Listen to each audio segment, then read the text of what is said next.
മറ്റുള്ള കാര്യങ്ങളിലേക്കൊന്നും പോകുന്നില്ല. പക്ഷേ അശാസ്ത്രീയമായ രീതിയിലാണ് ഈ മണ്ണ് തുടക്കത്തിൽ തന്നെ, ഇത്ര നേരത്തെ ഒരു നല്ല രീതിയിലുള്ള മഴ വയനാട്ടിൽ പെയ്തതാണ്. അതിനുശേഷം ഇപ്പോഴുണ്ടായിട്ടുള്ള ഈ ചെറിയ രീതിയിലുള്ള ഈ മഴയിൽ എങ്ങനെ അപകടം സംഭവിക്കും എന്നുള്ളതിന്റെ സൂചന വളരെ കൃത്യമായി മീറ്റിംഗിലും അല്ലാതെയും കൊങ്കൺ അധികൃതരുടെ മീറ്റിംഗിൽ ഉൾപ്പെടെ നൽകിയിരുന്നതാണ്. സുഹൃത്തുക്കളെ, തുടക്കത്തിൽ തന്നെ ഗവൺമെന്റ് സമ്മതിക്കുകയാണോ ഇത് നമ്മുടെ ഗവൺമെന്റ് മറ്റൊരു തെറ്റാണ്, ഇതൊരു നിർമ്മിതമായിട്ടുള്ളൊരു ദുരന്തമാണെന്ന് ഗവൺമെന്റ് തുടക്കത്തിലെ പറയുകയാണോ എന്നുള്ളതാണ് ഒരു പ്രധാനപ്പെട്ട ചോദ്യമായിട്ട് അവശേഷിക്കുന്നത്. സുഹൃത്തുക്കളെ, ആ ഒരു തുരങ്ക പാതയ്ക്ക് സമീപം അതിഭീകരമായിട്ടുള്ള മണ്ണിടിച്ചിലുണ്ടായിരിക്കുന്നു. അത് അവിടുത്തെ മല ഇടിഞ്ഞതല്ല, ആ ഒരു തുരങ്ക പാതയുടെ മണ്ണ് മുഴുവൻ, അതിൽ നിന്ന് എടുത്തത് മുഴുവൻ തൊട്ടടുത്ത് തന്നെയുള്ള ഒരു മലയുടെ സൈഡിൽ കൂട്ടിയിട്ടിരിക്കുകയായിരുന്നു. അത് ഭീകരമായിട്ട് മഴ പെയ്തുകൊണ്ടിരിക്കുന്ന ഈ സമയത്തും അവിടെ വർക്ക് നിർത്തിവെക്കാൻ പറഞ്ഞിട്ടും അവിടെ വർക്ക് കണ്ടിന്യൂ ചെയ്തു എന്നും, അതേസമയം തന്നെ അവിടെ വർക്ക് നിർത്തിവെക്കാൻ ഗവൺമെന്റ് പറഞ്ഞിട്ടില്ല എന്നുള്ള പല വിധത്തിലുള്ള ആരോപണങ്ങളൊക്കെ ഇപ്പം നടക്കുന്നുണ്ട്. പക്ഷേ സുഹൃത്തുക്കളെ, അറിഞ്ഞിടത്തോളം 2 പേരോളം ഈ ഒരു അപകടത്തിൽ മരിച്ചു എന്നാണ്. വീണ്ടും വയനാട് നമ്മുടെ മാധ്യമങ്ങളിൽ, നമ്മുടെ മനസ്സുകളിൽ നിറയുകയാണ്. വയനാട് വീണ്ടും ഒരു ദുരന്തം ഉണ്ടായിരിക്കുന്നു, വീണ്ടും മണ്ണിടിച്ചിലുണ്ടായിരിക്കുന്നു. ആ മണ്ണിടിച്ചിൽ ഇപ്പോൾ അറിഞ്ഞിടത്തോളം 18ഓളം പേര് ഇപ്പോൾ ആ ഒരു മണ്ണിടിച്ചിൽ കുടുങ്ങിപ്പോയിട്ടുണ്ട്. അവിടേക്ക് ആ കാഴ്ച കാണാൻ പോയവര്, ടൂറ് പോയവര്, അവിടെ ജോലി ചെയ്യുന്ന ആളുകൾ, ജോലി ചെയ്യുന്ന ആളുകൾ തൊട്ടടുത്തുള്ള ഷെഡുകളൊക്കെ മറ്റൊക്കെ ഇരുന്ന് അവർ കിടന്നുറങ്ങുകയും അവർ വിശ്രമിക്കുകയും ചെയ്തു എന്ന് പറയുന്നു. ജോലി അപ്പോഴും നടന്നുകൊണ്ടിരിക്കുക എന്ന് പറയുന്നു. ഈ ഒരു കനത്ത മഴയിലും ആരാണ് അവിടെ ആ ഒരു വർക്ക് അങ്ങനെ പുരോഗമിക്കാൻ വേണ്ടിയിട്ടുള്ള നിർദ്ദേശം കൊടുത്തതെന്നുള്ളതൊക്കെ തീർച്ചയായിട്ടും അന്വേഷണം വിധേയമാക്കേണ്ടതാണ്. പക്ഷേ സിദ്ദിഖ് പറയുന്നത് അവിടെ കൊങ്കൺ ഇത്തരം തുരങ്ക നിർമ്മാണ സമിതിയുടെ അടക്കമുള്ള ആളുകൾ ഈ മണ്ണ് അതിന് തൊട്ടടുത്ത് തന്നെ ഇങ്ങനെ കൂട്ടിയിടുന്നത് ഒരു വലിയ അപകടം ഉണ്ടാക്കുമെന്ന് പറഞ്ഞായിരുന്നു. പക്ഷേ അതൊന്നും അതിന്റെ അധികൃതർ കേട്ടില്ല എന്ന രീതിയിലൊക്കെ ഇദ്ദേഹം സംസാരിക്കുന്നുണ്ട്. പക്ഷെ അതിൽ വേണ്ട നടപടികൾ സ്വീകരിക്കുന്നതിനുള്ള പാളിച്ചയുണ്ടായിട്ടുണ്ട്. അത് സർക്കാർ ഗൗരവത്തോടു കൂടി കാണുന്നു. അതിൽ പരിശോധന ഉണ്ടാകും.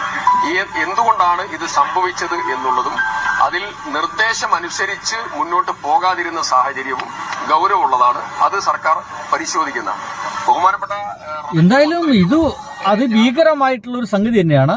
നിർദ്ദേശം കൊടുത്തിട്ട് പോലും അത്തരം കാര്യങ്ങളൊന്നും ആരും ഇടപെട്ടിട്ടില്ല. ഇനിയിപ്പോൾ അവിടെ രക്ഷാപ്രവർത്തനത്തിലെത്തിയ ഒരു മനുഷ്യൻ പറയുന്നത് ഇങ്ങനെയാണ്: നിലവിൽ 4 പേരെ കിട്ടിയ 2 പേര് മരണപ്പെട്ടു എന്നാണ്. അപ്പൊ ഒരാളെ വിംസ് ഹോസ്പിറ്റലിലേക്ക് കൊണ്ടുപോയിട്ടുണ്ട്, ഒരാളെ നമ്മളെ അപ്പർ സൈഡിൽ അപ്പൊ അങ്ങോട്ട് കിടക്കാൻ കഴിയില്ലല്ലോ, അപ്പൊ അവിടെ നമ്മുടെ എസ്റ്റേറ്റ് ഹോസ്പിറ്റലിലേക്ക് ഒരാളെ മാറ്റിയിട്ടുണ്ട്. മണ്ണിനടിയിൽ ആളുകൾ കുടുങ്ങി കിടക്കുന്നുണ്ടെന്നാണ് ഈ നിൽക്കുന്ന ഭാഗത്ത് പോലും 18 പേരാണ് ഇപ്പൊ കണക്ക് പറയുന്നത്. എന്നുവെച്ചാൽ ഇവര് നിലവിൽ വർക്ക് നടന്നുകൊണ്ടിരിക്കുന്ന ആളുകളെ എണ്ണം വെച്ച് നോക്കുമ്പോൾ, അവർ മസ്റ്റർ എടുത്ത് നോക്കുമ്പോൾ 18 പേരെ കാണാൻ പറയുന്നത്. അന്ന് അവിടേക്ക് ഇപ്പൊ ജോലിക്ക് വന്ന ആളുകളൊക്കെ കണക്കെടുത്ത് നോക്കുമ്പോൾ 18 പേരോളം ആളുകളെ കാണാനില്ല എന്നുള്ളൊരു വാർത്തയാണ് വരുന്നത്.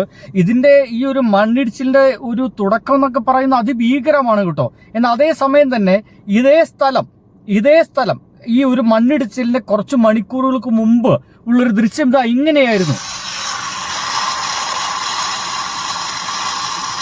നമുക്ക് കൃത്യമായിട്ട് ഈ ഒരു ദൃശ്യത്തിൽ കാണാൻ കഴിയുന്നുണ്ട്.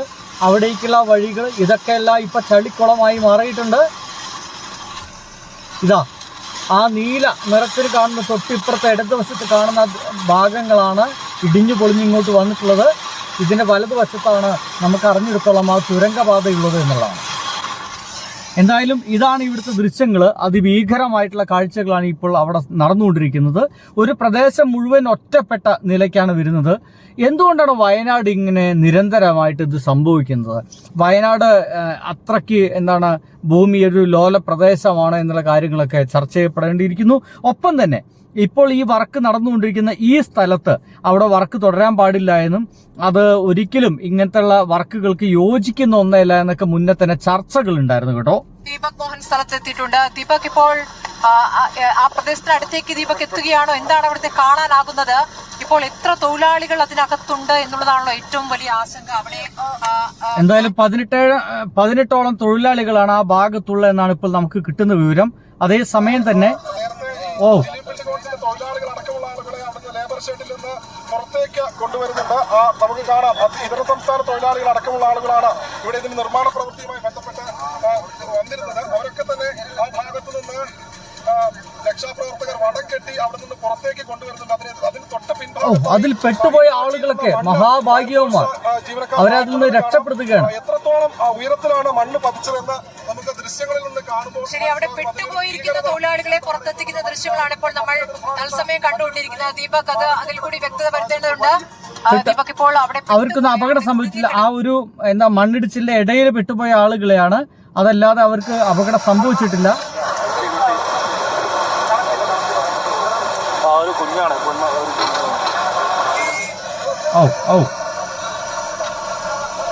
ഓരോ ദുരന്ത ദൃശ്യങ്ങളും അതിഭീകരമായിട്ടുള്ള കാഴ്ചകളാണ് നമുക്ക് ഉണ്ടാക്കിയെടുക്കുന്നത് കേട്ടോ. പാലത്തിന്റെ കൈവരികളൊക്കെ പൊട്ടി തകർന്ന് കിടക്കുന്ന ദൃശ്യങ്ങൾ കാണാം. അതിന് മുകളിൽ ഇത്രത്തോളം മണ്ണ്, അതായത് ആ മൺകൂനയ്ക്ക് മുകളിൽ ഒരു റോസ് കോട്ടിട്ട ഒരാൾ നിൽക്കുന്നത് കാണാം. അത്രയും ഉയരത്തിൽ മണ്ണ് റോഡിൽ നിന്ന് ഉണ്ടെങ്കിൽ അതിനടിയിൽ എത്രത്തോളം മണ്ണുകൾ ഉണ്ടാകും, എത്രത്തോളം ആയിരിക്കും ഈ അപകടത്തിന്റെ ഭീകരത എന്നുള്ളത് നമുക്ക് ദൃശ്യങ്ങളിൽ നിന്ന് മനസ്സിലാകുന്നതാണ്. നമുക്ക് ഈ എതിർഭാഗത്തേക്ക് പോയാൽ കൂടുതൽ കൂടി കാര്യങ്ങൾ വ്യക്തമാകും.